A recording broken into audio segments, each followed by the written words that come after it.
Welcome to Maharashtra e academy. Last लेक्चरमध्ये आपण बीमचा थेरी पार्ट समजून घेतला होता। आजच्या लेक्चरमध्ये आपण बीमचे न्यूमेरिकल सॉल्व करणार आहे। मग एकदम सिंपल न्यूमेरिकल आहेत। अशा प्रकारचे न्यूमेरिकलचे त्या एग्जाममध्ये 4 to 6 मार्क्ससाठी विचारले जातात। मग असेच तुम्हाला पुढच्या येणाऱ्या व्हिडिओचे अपडेट हवे असतील तर आपला जे टेलिग्राम चॅनल आहे महाराष्ट्र ई अकॅडमी, ते टेलिग्राम चॅनल तुम्ही जॉईन करा। त्याची लिंक तिथे डिस्क्रिप्शनमध्ये अवेलेबल आहे। बघा आता न्यूमेरिकल सॉल्व करू। एकदम सिंपल न्यूमेरिकल आहे। Type 1 problem based on simply supported beam width point load. म्हणजे आपली बीम कशी असेल, सिम्पली सपोर्टेड बीम असेल आणि त्याच्यावरती व्हर्टिकल पॉइंट लोड असेल। बघा असे न्यूमेरिकल सॉल्व करणार आहे आणि अशा प्रकारचे न्यूमेरिकलचे त्या एग्जाममध्ये 4 to 6 मार्क्ससाठी विचारले जातात। तर सर्वात पहिले न्यूमेरिकल सॉल्व करू।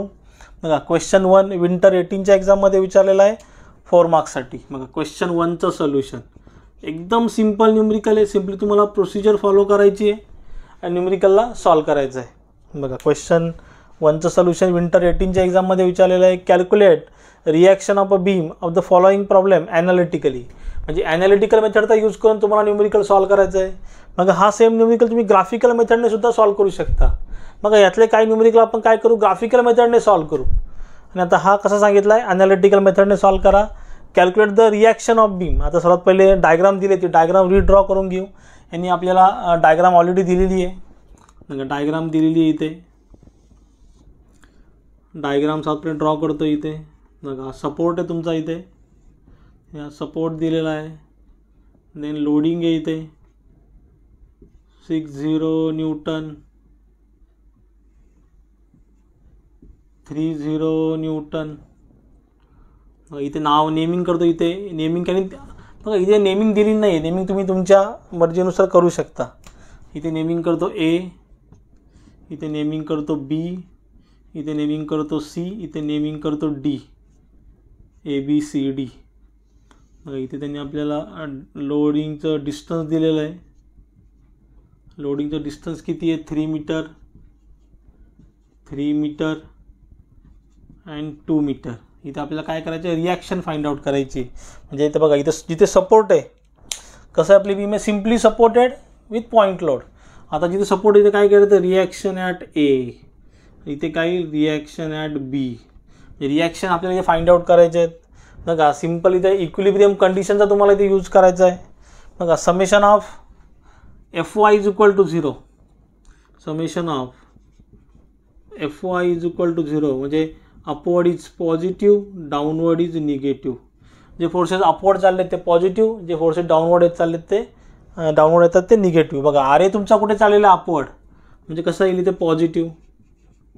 देन 60 कसं चालला आहे डाऊनवर्ड, देन 30 कसं चाललं आहे डाऊनवर्ड निगेटिव्ह। आर बी कसं चाललं आहे upward positive is equal to 0। बघा summation Fy is equal to 0 म्हणजे upward is positive, downward is negative. R B तुमचा अपवर्ड चालला आहे पॉझिटिव्ह, हा पॉझिटिव्ह आर ए, हा पॉझिटिव्ह आर बी। देन 60 आणि 30 डाऊनवर्ड चालले निगेटिव्ह, -60 -30। बघा R A plus R B,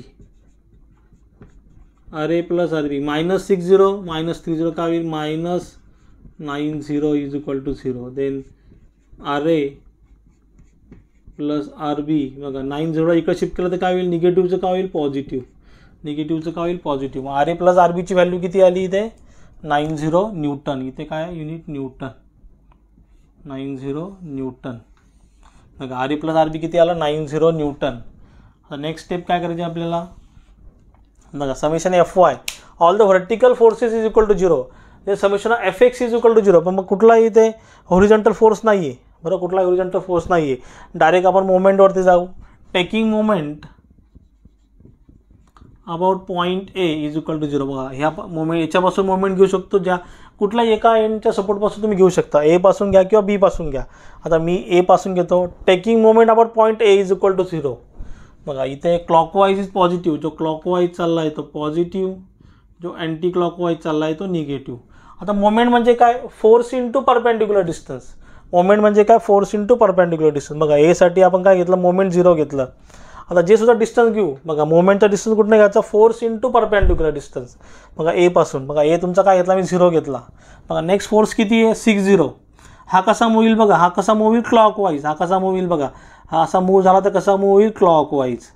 बघा फोर्स इंटू परपेंडिक्युलर डिस्टन्स, फोर्सची व्हॅल्यू किती आहे 60, परपेंडिक्युलर डिस्टन्स किती आहे, ए पासून सीचा डिस्टन्स किती आहे 3 मीटर, बरं 3 मीटर. आणि हा काय पॉझिटिव्ह येईल. पॉझिटिव्ह लिहायची गरज नाही इथे, कारण बरं पॉझिटिव्ह लिहायची गरज नाही इथे. बघा फर्स्ट फोर्स काय 60, फोर्स इंटू कसा मूव्ह होईल क्लॉकवाईज, कसा मूव्ह होईल बघा क्लॉकवाईज. आणि फोर्स इंटू परपेंडिक्युलर डिस्टन्स म्हणजे 60 इंटू 3. तर नेक्स्ट फोर्स किती आहे 30 पण कसा मूव्ह होईल बघा क्लॉकवाईज, कसा मूव्ह होईल क्लॉकवाईज. बघा इथून असा मूव्ह होईल क्लॉक, असा उलटा जाईल का तो नाही जाणार, तो कसं जाईल असा जाईल क्लॉकवाईज, कसा मूव्ह होईल क्लॉकवाईज. हा पण क्लॉकवाईज चालला आहे म्हणजे पॉझिटिव्ह. फोर्स इंटू फोर्सची व्हॅल्यू किती 30, ए टू डीचा डिस्टन्स किती आहे 3 + 3 6, force into perpendicular distance. Then बघा नेक्स्ट फोर्स तुमचा कोणता आरबी. आरबी कसं चाललं आहे बघा, आरबी कसा मूव्ह होईल बघा अँटी क्लॉकवाईज. बघा असा मूव्ह होईल, असा इकडून असा उलटा इकडे येईल का असा नाही येणार, कसा मूव्ह होईल अँटी क्लॉकवाईज, कसा मूव्ह होईल अँटी क्लॉकवाईज. बघा मी काय होईल negative minus r b. Force into perpendicular distance, a to b मधला डिस्टन्स किती आहे 3 + 3 6, 6 + 2 8, आर बी इंटू 8 = 0. बघा अशा प्रकारे मोमेंट तुम्हाला घ्यावी लागते. Force perpendicular distance, force perpendicular distance, force perpendicular distance. Clockwise असेल तर पॉझिटिव्ह, अँटी क्लॉकवाईज असेल तर निगेटिव्ह. बघा हे झालं तुमचं. आता नेक्स्ट इथे कॅल्क्युलेशन करू. 60 इंटू 3 प्लस 30 इंटू 6 तुमचं इथे 360 मायनस आता आर बी इंटू 8 का होईल 8 आर बी = 0. आता 360 आता 8 आर बी तिकडे शिफ्ट केलं तर निगेटिव्हचं का होईल positive 8 R B. Then R B = बघा 360 डिवाइड बाय 8. बघा 8ला इथे मल्टिप्लाय केलं तर सेम इक्वेशन येत आहे. 360 डिवाइड बाय 8 तुमचा आन्सर येते 45. तुमचं आर बीचं आन्सर किती आलं 45 न्यूटन. रिॲक्शन ॲट बीचं आन्सर किती आलं 45 न्यूटन. मग याला इक्वेशन 1 नाव देऊ इथे. Put R B in equation 1. याला इक्वेशन 1 मध्ये पुट करू.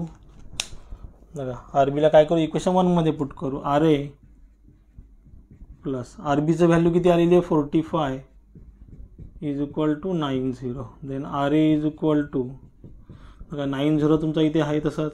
45 तिकडे शिफ्ट केलं तर काय होईल पॉझिटिव्हचं काय होईल निगेटिव्ह. तर आर एचं तुमचं आन्सर येतं आहे 90 मायनस 45 न्यूटन. 45 न्यूटन म्हणजे आर एचं तुमचं आन्सर किती आलं 45 न्यूटन. बघा एकदम सिम्पल न्यूमरिकल आहे. अशा प्रकारचे न्यूमरिकल जिथे एक्झाममध्ये विचारतात 4 to 6 मार्क्ससाठी. एकदम सिम्पल न्यूमरिकल आहेत. बघा आर एचं तुमचं रिॲक्शन ॲट ए किती आलं 45, रिॲक्शन ॲट बी किती आलं 45. बघा याचा असं तुम्ही नोट डाऊन करा. देन नेक्स्ट न्यूमरिकल सॉल्व करू. बघा क्वेश्चन 2 सेम न्यूमरिकल आहे, सेम प्रोसिजर तुम्हाला इथे फॉलो करायची आहे. बघा क्वेश्चन नंबर 2ची डायग्राम इथे मी ड्रॉ करतो, त्याने डायग्राम दिलेली नाही आपल्याला इथे. बघा सेम प्रोसिजर फॉलो करायची आहे. क्वेश्चन नंबर 2ला सॉल्व करू. बघा अशा प्रकारचे न्यूमरिकल तिथे एक्झाममध्ये 4 to 6 मार्क्ससाठी विचारले जातात. क्वेश्चन 2चं सोल्युशन बघा. क्वेश्चन 2चं solution. A beam of 6 meter span is simply supported at its end. म्हणजे काय सांगितलं एक बीम आहे ती सिम्पली सपोर्टेड आहे.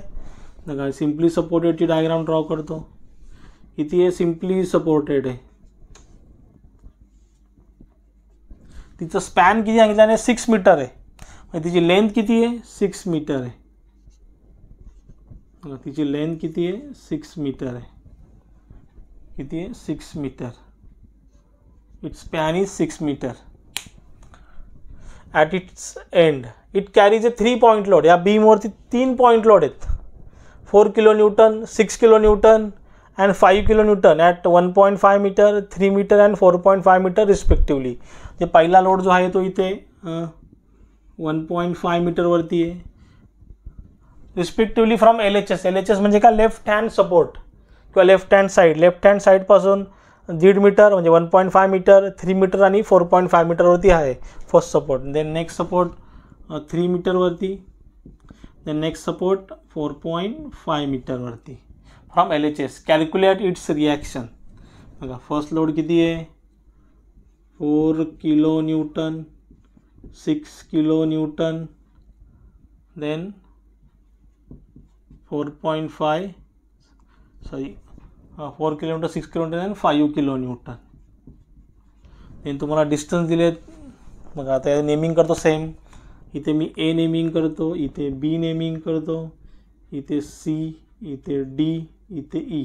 जे तुम्हाला पाहिजे ते नेमिंग तुम्ही करू शकता. बघा LHS पासून, LHS पासून पहिला डिस्टन्स किती आहे 1.5 मीटर. देन LHS पासून नेक्स्ट डिस्टन्स किती आहे, LHS पासून 3 मीटर. देन LHS पासून नेक्स्ट डिस्टन्स किती आहे 4.5 मीटर. 4.5 मीटर बघा LHS पासून. कॅल्क्युलेट इट्स रिॲक्शन, म्हणजे आपल्या रिॲक्शन ॲट ए इथं फाइंड आउट करायची आहे आणि रिॲक्शन ॲट बी आपल्याला फाइंड आउट करायची आहे. बघा summation of same procedure, summation Fy is equal to 0. Upward is positive, downward is negative. जो फोर्स अपवर्ड चालला आहे तो पॉझिटिव्ह, जो डाऊनवर्ड येतो तो निगेटिव्ह. बघा आरे तुमचा कुठे चालला आहे, अपवर्ड चाललेला आहे. आरे अपवर्ड. बघा आरे तुमचा कुठे चाललेला आहे, अपवर्ड. देन मायनस हा 4 kilo newton, 6 kilo Newton, 5 kilo Newton कुठे येतो, डाऊनवर्ड येतो आहे. का होते निगेटिव्ह. -4, -6, -5. RB कुठे चालला आहे, अपवर्ड म्हणजे positive. RB is equal to 0. Summation Fy is equal to 0, म्हणजे all the vertical forces is equal to 0. Upward चालला आहे तर पॉझिटिव्ह, RB तुमचा अपवर्ड चालला आहे पॉझिटिव्ह, 4, 6, 5 डाऊनवर्ड चालला आहे negative. Then RA plus RB बघा -4 -6 काय होईल -10, -10 -5 -15 is equal to 0. Then RA plus RB is equal to -15ला शिफ्ट केलं राईट साईडला तर काय येईल +15 किलो न्यूटन. इथे काय दिलं त्याने युनिट किलो न्यूटन. याला आन्सरला ब्रॅकेट करतो, याला इक्वेशन 1 देतो. नेक्स्ट काय करायचं आपल्याला, अगेन इथे व्हर्टिकल फोर्स आपण घेतले, कुठलाही हॉरिझॉन्टल फोर्स नाही आहे, म्हणजे summation of Fx is equal to 0 आपल्याला इथे येणार नाही. डायरेक्टली मोमेंट घेऊ. Taking moment about point A is equal to 0, clockwise is positive, anti clockwise is negative. बघा ए साठी काय घेतलं, मोमेंट 0 घेतलं. मोमेंट म्हणजे काय, फोर्स इंटू परपेंडिक्युलर डिस्टन्स. पहिला कसा मूव्ह होईल बघा क्लॉकवाईज, हा कसा मूव्ह होईल क्लॉकवाईज, मग पॉझिटिव्ह 4 इंटू बघा फोर्स परपेंडिक्युलर डिस्टन्स किती आहे from the A to C मधलं डिस्टन्स किती आहे 1.5.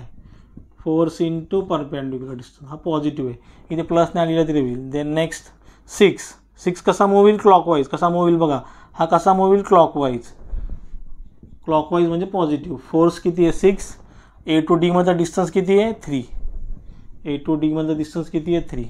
देन नेक्स्ट अगेन पॉझिटिव्ह, हा कसा मूव्ह होईल 5 क्लॉकवाईज.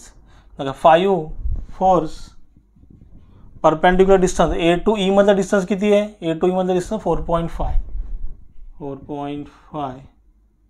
देन मायनस बघा RB कसा मूव्ह होईल अँटी क्लॉकवाईज, कसा मूव्ह होईल अँटी क्लॉक म्हणून मायनस RB आणि A इंटू B मधलं डिस्टन्स किती आहे 6. इथे काय येईल RB into 6 is equal to 0. बघा जे क्लॉकवाईज आहेत ते पॉझिटिव्ह घेतले, अँटी क्लॉकवाईज निगेटिव्ह घेतलं. पण डिस्टन्स कुठून घ्यायचं, फ्रॉम द पॉईंट A. बघा A टू B मधलं डिस्टन्स किती आहे 6, म्हणून RB इंटू 6. RB into 6. आता इथे कॅल्क्युलेशन करू.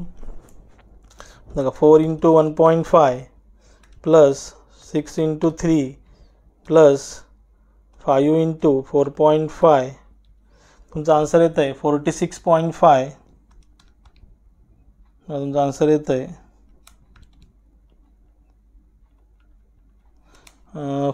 4 into 1.5 plus 6 into 3 plus 5 into 4.5. तुमचा आन्सर येतं आहे 46.5 मायनस RB इंटू 6 काय होईल 6RB इज इक्वल टू 0. 46.5 बघा मायनस 6RB राईट साईडला तर काय गेलं तर काय होईल पॉझिटिव्ह येईल, पॉझिटिव्ह 6RB. देन RBचं तुमचा आन्सर आहे 46.5 डिवाइड बाय 6. RBचं तुमचा आन्सर आहे बघा 6ला इथे मल्टिप्लाय केला तुम्हाला सेम इक्वेशन भेटतं आहे 46.5 divide by 6 7.75. 7.75 kilo Newton. Input RB in equation 1 मध्ये पुट करायचं. RA प्लस RBची व्हॅल्यू किती आली 7.75 इज इक्वल टू 15 आणि RA इज इक्वल टू 15 आहे तसंच राईट साईडला. 7.75 तिकडे शिफ्ट केलं तर काय होईल राईट साईडला पॉझिटिव्हचं काय होईल निगेटिव्ह -7.75. रिॲक्शन ॲट एचा आन्सर आहे 15 मायनस 7.75 7.25 किलो न्यूटन. हे तुमचं झाले रिॲक्शनचे आन्सर. RB किती आलं 7.75, RA किती आलं 7.25 किलो न्यूटन. बघा एकदम सिंपल न्यूमरिकल आहेत. अशा प्रकारचे न्यूमरिकलचे त्या एक्झाममध्ये विचारले जातात 4 to 6 मार्क्ससाठी. यामध्ये तुम्हाला काय डाऊट असेल तुम्ही जरूर मला कमेंटमध्ये विचारू शकता. आणि मी शिकवलेलं समजलं असेल तर चॅनलला लाईक शेअर आणि सबस्क्राईब करा. साईडला जे बेल आयकॉन बटन आहे ते प्रेस करा म्हणजे माझ्या पुढच्या येणाऱ्या व्हिडिओचे नोटिफिकेशन तुम्हाला सर्वात पहिले भेटेल. थँक्यू.